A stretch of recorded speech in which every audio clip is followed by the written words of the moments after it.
Hello दोस्तों, हमारे MWV के एजुकेशन इंस्टीट्यूट में आपका स्वागत है। हम कक्षा 10 के विद्यार्थियों के लिए वृत्तों से संबंधित क्षेत्रफल से इम्पोर्टेंट क्वेश्चन लेकर आए हुए हैं। दिया गया है भुजा 4 सेंटीमीटर वाले एक वर्ग के प्रत्येक कोने से 1 सेंटीमीटर त्रिज्या वाले वृत्त का 1/4 काटा गया है तथा बीच में 2 सेंटीमीटर व्यास का एक वृत्त भी काटा गया है। जैसा कि चित्र में दर्शाया गया है, वर्ग के शेष भाग का क्षेत्रफल ज्ञात कीजिए। यानी कि यहाँ पर ये जो त्रिज्यखंड काटे गए हैं, इसकी त्रिज्या कितनी है? 1 सेंटीमीटर है। और ये जो वृत्त जो बीच में काटा गया है तो क्या है? ये इसका व्यास 2 सेंटीमीटर है। तो यानी कि जो हम भाग निकाल देंगे, इसका निकाल देंगे, इसका, तो हमको जो भाग बचेगा वही वर्ग के शेष भाग का क्षेत्रफल ज्ञात कीजिए, वही पूछ रहा है। तो यानी कि हम इसको छायांकित कर देते हैं। देखिए हम कौन सा भाग बचता है, देख लेते हैं छायांकित करके इसको। तो यहाँ पर जो कि इसको छायांकित करते हैं, और यहाँ पर आप लोग देखिएगा कि एक त्रिज्यखंड ये है, एक त्रिज्यखंड ये है, एक त्रिज्यखंड ये है, एक त्रिज्यखंड ये है। तो 4 त्रिज्यखंड मिलके क्या बना लेंगे? एक संपूर्ण वृत्त बना लेंगे। क्या बना लेंगे? 4 त्रिज्यखंड मिलके एक संपूर्ण वृत्त बना लेंगे। और देखिएगा कि इसमें अब आपको 2 वृत्त दिखाई देने लगे हैं। एक संपूर्ण वृत्त ये है और ये 4 त्रिज्यखंड मिलकर भी एक संपूर्ण वृत्त का निर्माण करेगा।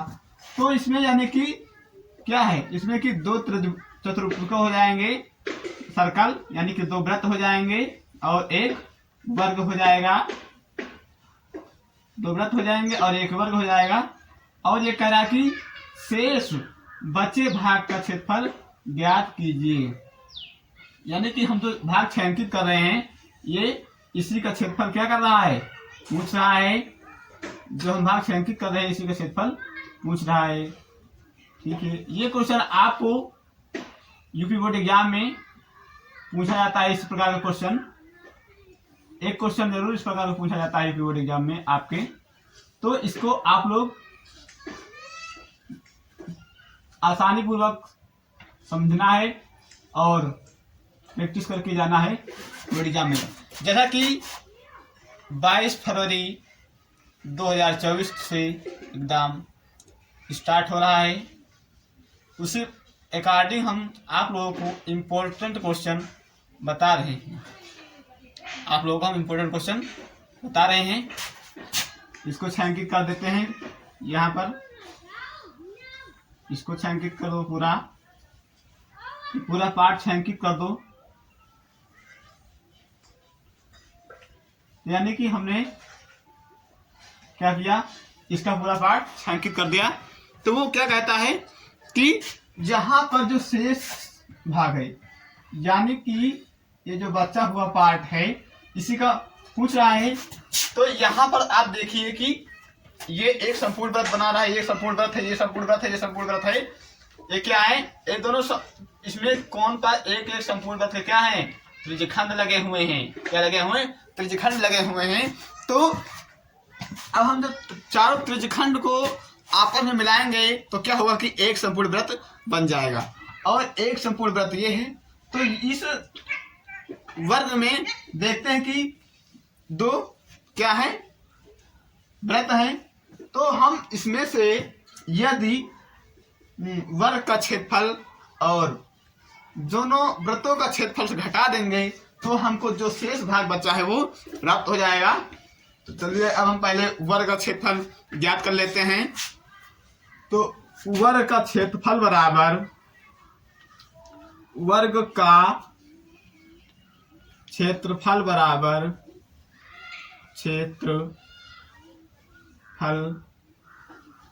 बराबर भुजा का स्क्वायर।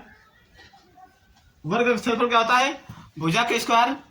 स्क्वायर का मतलब क्या होता है? उसी संख्या को उतनी बार गुणा करना।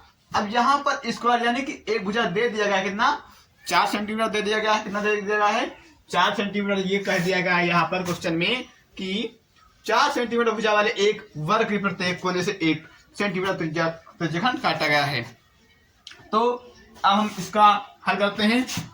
तो इसको हम ए से रिप्रेजेंट करते हैं, तो ए स्क्वायर हो जाएगा बराबर एक, मतलब कि एक भुजा 4 का स्क्वायर, 4 का स्क्वायर मतलब होता है उसी संख्या को उतनी बार गुणा करना। तो ये 4 गुणे 4 बराबर 416 सेंटीमीटर स्क्वायर।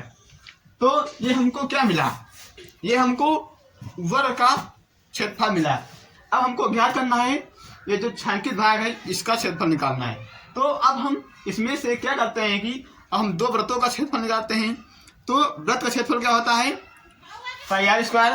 तो लिखेंगे 2 वृत्तों का क्षेत्रफल बराबर 2 वृत्तों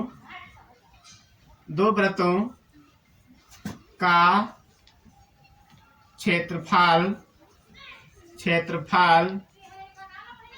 बराबर पाई आर स्क्वायर। एक वृत्त का क्षेत्रफल होता है क्या, पाई आर स्क्वायर। लेकिन यहाँ पर 2 वृत्त बन रहे हैं, तो हम 2 वृत्त में यानी कि हम 2 से मल्टीप्लाई करा दें तो 2 पाई आर स्क्वायर हो जाएगा।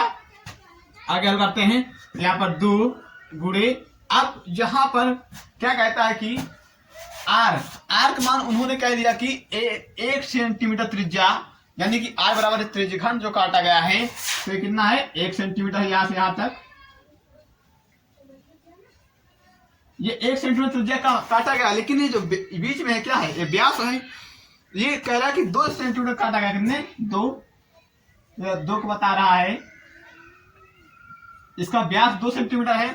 तो यानी जब व्यास क्या होता है, जब त्रिज्या होती है वो व्यास की आधी होती है। तो यहाँ पर व्यास बराबर हो जाएगा, व्यास बराबर 2 सेंटीमीटर। तो यानी कि त्रिज्या हो जाएगी 2/2, तो हो जाएगा 1। तो यानी कि इन दोनों की त्रिज्याएं क्या हैं, सेम हैं। तो r बराबर मिल जाएगा कितना 1। अब ये मान हम यहाँ पर पुट करते हैं, r का मान यहाँ पुट करो। पाई का मान कितना है, पाई का मान 22/7 ले लो, तो 22/7 होता है गुणे r का मान 1 का स्क्वायर। आगे देखते हैं, 1 का स्क्वायर हो गया। अब अगला स्टेप बढ़ाओ, तो यहाँ पर 22 दूना 44, 44/7, 1 के स्क्वायर करेगा तो 1 ही रहेगा, तो 44 से कम 44, तो सेंटीमीटर स्क्वायर। अब देखिए कि हमको वर्ग का क्षेत्रफल मिल गया है 16 सेंटीमीटर स्क्वायर, और 2 वृत्तों का क्षेत्रफल मिल गया है 44/7 सेंटीमीटर स्क्वायर। अब हमको छायांकित भाग का क्षेत्रफल चाहिए, तो लिखेंगे छायांकित भाग का क्षेत्रफल बराबर छायांकित भाग का क्षेत्रफल बराबर छायांकित भाग का क्षेत्रफल बराबर हो जाएगा कितना। जब हम छायांकित भाग का क्षेत्रफल निकालेंगे तो देखिए कि हम जो वर्ग के क्षेत्रफल है, क्या है, वर्ग का क्षेत्रफल से हम वृत्त का क्षेत्रफल घटा देंगे तो हमको छायांकित भाग का क्षेत्रफल मिल जाएगा। तो वर्ग क्षेत्रफल हमको कितना मिला 16 सेंटीमीटर स्क्वायर, तो ये हो जाएगा 16 सेंटीमीटर माइनस, और वृत्त का क्षेत्रफल मिला 44 सेंटीमीटर, 44/7 सेंटीमीटर। अब ये भिन्न के रूप में तो गुणा करेगा, तो ये 16 इधर से गुणा करेगा तो 16 सत्ते 112, 16 सत्ते 112 हो जाएगा, माइनस 44/7। अब इसको घटाओ, तो जहाँ 12 में से 4 घटेगा तो 8 बचेगा, जहाँ बचा 10 में से 4 घटाओ तो 6/7, 68 सेंटीमीटर स्क्वायर। कितना मिला 68 सेंटीमीटर स्क्वायर। तो हम लिखेंगे अतः छायांकित भाग का क्षेत्रफल बराबर अतः क्या कह रहा है यहाँ पर, यह कह रहा है वर्ग के शेष भाग का क्षेत्रफल, यानी छायांकित या शेष। तो यहाँ पर लिखेंगे अतः शेष भाग का क्षेत्रफल बराबर शेष भाग का क्षेत्रफल बराबर मतलब शेष भाग का क्षेत्रफल बराबर 68/7 सेंटीमीटर स्क्वायर। तो 68/7 सेंटीमीटर का स्क्वायर आंसर। ठीक, ये प्राप्त हुआ। अब इसको हम एक बार पुनः समझ लेते हैं। क्वेश्चन दिया गया था कि एक वर्ग है 4 सेंटीमीटर का, कितने 4 सेंटीमीटर का एक वर्ग है, और उसमें से एक बीच में जो वृत्त काटा गया है वो 2 सेंटीमीटर व्यास है, और जो चारों कोनों पर त्रिज्यखंड काटे गए हैं वो 1 सेंटीमीटर के हैं। तो हम देखते हैं कि हमको वर्ग में 2 वृत्त नजर आने लगे हैं, 4 त्रिज्यखंड, यानी कि 1 2 3 4 त्रिज्यखंड मिलके एक वृत्त बना लेंगे, एक संपूर्ण वृत्त बना हुआ है, तो यानी कि 2 वृत्त हो गए हैं। तो अब हम यदि इसमें से क्या करते हैं कि वर्ग में से दोनों वृत्तों का क्षेत्रफल घटा देते हैं, तो हमको छायांकित भाग का क्षेत्रफल प्राप्त होता है, यानी कि शेष बचे हुए भाग का क्षेत्रफल मिल जाएगा। तो वर्ग का क्षेत्रफल होता है भुजा के स्क्वायर, यानी कि एक भुजा इसकी दी गई 4 सेंटीमीटर, तो भुजा को हम एस रिप्रेजेंट करते हैं। तो यहाँ पर 4 का स्क्वायर, 4 × 4 मिलकर 16 सेंटीमीटर स्क्वायर हो जाएगा। अगला 2 वृत्तों का क्षेत्रफल हमको ज्ञात करना है, तो वृत्त का क्षेत्रफल होता है, एक वृत्त का क्षेत्रफल होता है पाई आर स्क्वायर, तो दोनों वृत्त का हो जाएगा 2 पाई आर स्क्वायर।